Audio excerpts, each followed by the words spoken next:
Assalamualaikum warahmatullahi wabarakatuh.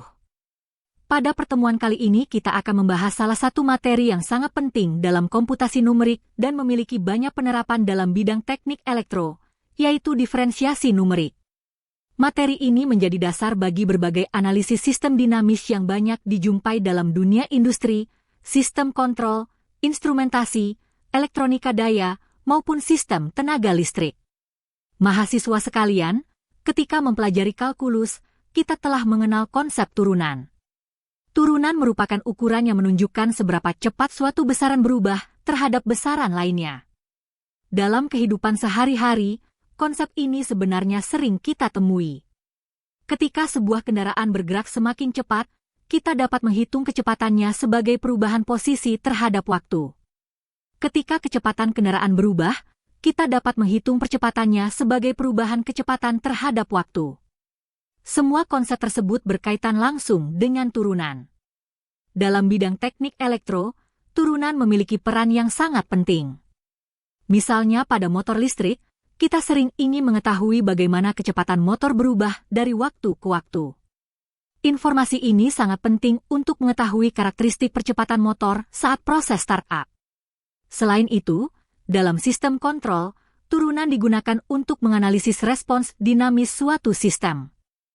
Pada pengendali PID, komponen derivatifnya digunakan untuk memprediksi arah perubahan error sehingga sistem dapat merespons lebih cepat dan lebih stabil. Tidak hanya itu, pada analisis sinyal listrik, turunan digunakan untuk mengetahui laju perubahan tegangan maupun arus terhadap waktu.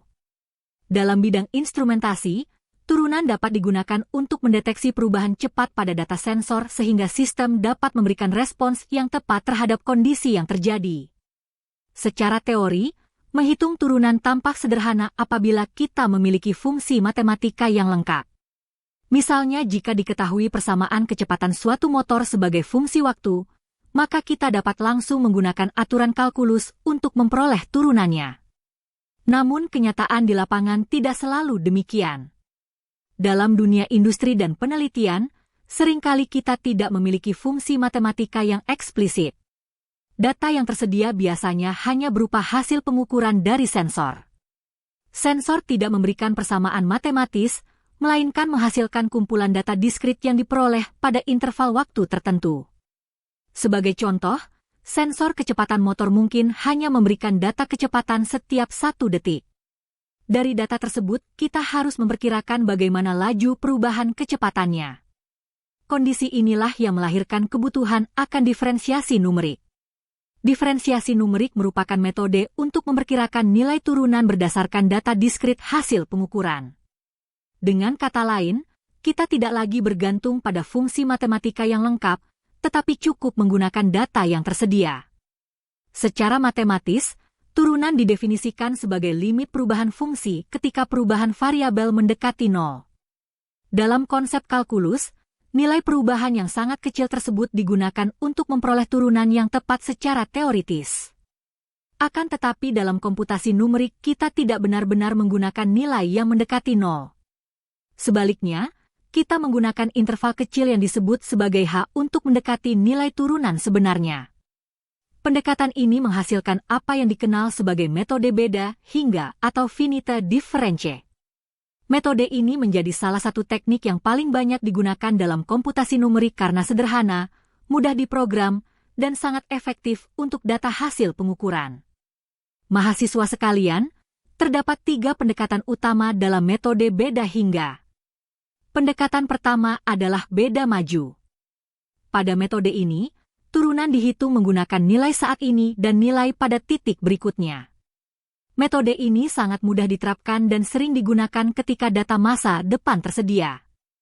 Namun demikian, tingkat akurasinya relatif rendah karena hanya memanfaatkan informasi dari satu sisi titik pengamatan. Pendekatan kedua adalah beda mundur. Metode ini menggunakan nilai saat ini dan nilai pada titik sebelumnya. Secara konsep, metode ini mirip dengan beda maju tetapi memanfaatkan informasi dari sisi yang berbeda. Akurasi yang dihasilkan juga berada pada tingkat yang sama dengan beda maju. Pendekatan ketiga adalah beda tengah. Metode ini menggunakan data sebelum dan sesudah titik yang dianalisis. Karena memanfaatkan informasi dari kedua sisi, hasil yang diperoleh biasanya jauh lebih akurat dibandingkan metode beda maju maupun beda mundur. Oleh sebab itu, dalam banyak kasus analisis numerik, metode beda tengah sering menjadi pilihan utama apabila data memungkinkan. Jika kita membandingkan ketiga metode tersebut dari sisi akurasi, maka beda maju dan beda mundur memiliki orde RRO-H, sedangkan beda tengah memiliki orde RRO-H2. Artinya, ketika nilai H diperkecil, kesalahan pada metode beda tengah berkurang jauh lebih cepat dibandingkan dua metode lainnya.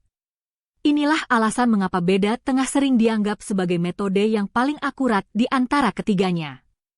Untuk memahami konsep ini secara lebih nyata, mari kita perhatikan sebuah kasus pada sistem motor listrik. Misalkan dilakukan pengukuran kecepatan motor selama 3 detik pertama sejak motor dinyalakan. Data menunjukkan bahwa pada detik ke-0 kecepatan motor masih 0 rpm. Pada detik pertama kecepatannya mencapai 100 rpm. Pada detik kedua meningkat menjadi 180 rpm. Kemudian pada detik ketiga mencapai 250 rpm. Jika hanya melihat angka-angka tersebut, kita dapat mengetahui bahwa motor mengalami peningkatan kecepatan. Namun sebagai seorang insinyur, kita tidak hanya ingin mengetahui kecepatan, tetapi juga ingin mengetahui seberapa cepat kecepatan tersebut berubah. Dengan kata lain, kita ingin mengetahui percepatan motor. Melalui metode beda maju, kita dapat menghitung perubahan kecepatan pada setiap interval waktu. Hasil perhitungan menunjukkan bahwa percepatan pada interval pertama mencapai 100 rpm per detik, kemudian turun menjadi 80 rpm per detik, dan selanjutnya menjadi 70 rpm per detik. Hasil ini memberikan informasi yang sangat penting. Kita dapat melihat bahwa motor mengalami percepatan terbesar pada awal proses startup. Setelah itu percepatan mulai menurun karena motor mendekati kondisi operasi normal. Fenomena seperti ini sangat umum terjadi pada motor listrik dan menjadi salah satu karakteristik yang perlu dipahami dalam proses desain maupun pemeliharaan sistem. Dalam implementasi komputer, perhitungan diferensiasi numerik dapat dilakukan menggunakan bahasa pemrograman Python. Python menjadi salah satu bahasa pemrograman yang sangat populer karena mudah dipelajari dan memiliki banyak pustaka ilmiah yang mendukung analisis numerik. Salah satu pustaka yang sering digunakan adalah NumPy. Dengan memanfaatkan teknik switching pada NumPy, kita dapat menghitung selisih antar data secara efisien tanpa perlu menggunakan perulangan yang panjang. Pendekatan ini membuat program menjadi lebih cepat, lebih ringkas, dan lebih mudah dipahami. Selain metode beda maju, kita juga dapat menggunakan metode beda tengah. Ketika diterapkan pada data yang sama, metode ini menghasilkan nilai percepatan sekitar 90 rpm per detik dan 75 rpm per detik pada titik tengah pengamatan. Hasil ini umumnya lebih mendekati kondisi sebenarnya karena metode beda tengah memiliki tingkat akurasi yang lebih tinggi. Namun demikian, metode beda tengah memiliki keterbatasan. Karena membutuhkan data sebelum dan sesudah suatu titik, metode ini tidak dapat digunakan pada titik pertama maupun titik terakhir. Oleh sebab itu, dalam praktik seringkali digunakan kombinasi beberapa metode untuk memperoleh hasil yang lengkap. Mahasiswa sekalian, selain melakukan perhitungan numerik, kita juga perlu memvisualisasikan data agar lebih mudah dipahami. Visualisasi merupakan bagian yang sangat penting dalam analisis teknik. Dengan melihat grafik kecepatan terhadap waktu, kita dapat memperoleh gambaran intuitif mengenai perilaku sistem sebelum melakukan perhitungan lebih lanjut. Melalui pustaka Matplotlib, data kecepatan motor dapat ditampilkan dalam bentuk grafik. Dari kemiringan kurva yang terbentuk, kita dapat memperkirakan percepatan motor secara visual. Semakin curam kurva, semakin besar percepatannya. Sebaliknya, jika kemiringan kurva mulai berkurang, maka percepatan juga mulai menurun. Penerapan diferensiasi numerik dalam teknik elektro sangat luas. Pada motor listrik, metode ini digunakan untuk menghitung percepatan, menganalisis karakteristik startup, serta mengevaluasi performa motor. Pada sistem kontrol, diferensiasi numerik digunakan dalam implementasi komponen derivatif pada pengendali PID. Pada sistem tenaga listrik, metode ini digunakan untuk menganalisis perubahan frekuensi dan kestabilan sistem. Sedangkan pada bidang instrumentasi, metode ini dimanfaatkan untuk mendeteksi perubahan cepat pada sinyal sensor. Dalam studi kasus motor listrik, informasi percepatan sangat bermanfaat untuk berbagai tujuan. Pertama, untuk desain kontrol. Dengan mengetahui karakteristik percepatan motor, insinyur dapat menentukan parameter pengendali yang sesuai. Kedua, untuk analisis performa. Data percepatan dapat digunakan untuk mengevaluasi apakah motor memenuhi spesifikasi yang telah ditentukan. Ketiga, untuk proteksi sistem. Perubahan percepatan yang tidak normal dapat menjadi indikasi adanya gangguan mekanik maupun listrik yang berpotensi merusak peralatan. Walaupun diferensiasi numerik sangat bermanfaat, metode ini tidak terlepas dari berbagai sumber error. Kesalahan dapat muncul karena nilai H yang dipilih terlalu besar sehingga pendekatan menjadi kurang akurat. Kesalahan juga dapat disebabkan oleh adanya noise pada data hasil pengukuran. Selain itu, pemilihan metode yang kurang tepat dapat menghasilkan estimasi turunan yang menyimpang dari kondisi sebenarnya. Salah satu tantangan terbesar dalam diferensiasi numerik adalah menentukan nilai H yang optimal. Jika H terlalu besar, maka hasil perhitungan menjadi kurang akurat karena tidak mampu menangkap perubahan yang detail. Sebaliknya, jika H terlalu kecil, komputer dapat mengalami kesalahan pembulatan sehingga error numerik justru meningkat. Oleh karena itu, seorang insinyur harus mampu menentukan nilai H yang seimbang agar diperoleh hasil yang akurat dan stabil.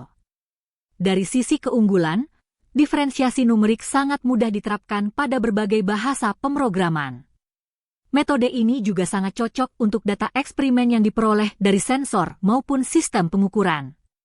Selain itu, proses perhitungannya relatif cepat sehingga dapat digunakan dalam aplikasi real-time. Namun di sisi lain, metode ini memiliki beberapa kelemahan. Hasil perhitungan sangat sensitif terhadap noise pada data. Kesalahan pemilihan nilai H dapat menyebabkan error yang cukup besar. Selain itu, kualitas hasil sangat bergantung pada kualitas data yang digunakan. Jika data pengukuran buruk, maka hasil diferensiasi juga akan kurang baik. Oleh karena itu, ketika melakukan analisis diferensiasi numerik, mahasiswa harus menghindari beberapa kesalahan umum. Jangan memilih metode secara sembarangan. Pastikan jumlah data mencukupi. Tentukan nilai H yang sesuai dengan karakteristik sistem. Dan yang paling penting, selalu lakukan evaluasi error terhadap hasil perhitungan yang diperoleh. Dalam kegiatan praktikum, mahasiswa akan melalui beberapa tahapan penting. Pertama, mengumpulkan data kecepatan motor menggunakan sensor atau alat ukur yang tersedia. Kedua, menghitung turunan menggunakan metode numerik yang telah dipelajari.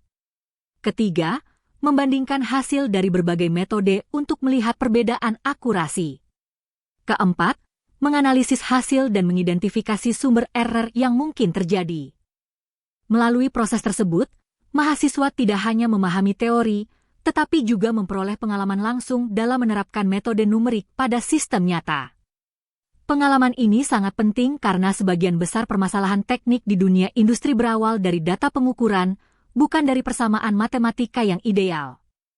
Pada akhir pembelajaran ini, mahasiswa diharapkan mampu memahami konsep diferensiasi numerik, menghitung turunan dari data diskrit, mengimplementasikan algoritma menggunakan Python, serta menerapkan metode tersebut pada analisis sistem motor listrik dan berbagai sistem dinamis lainnya.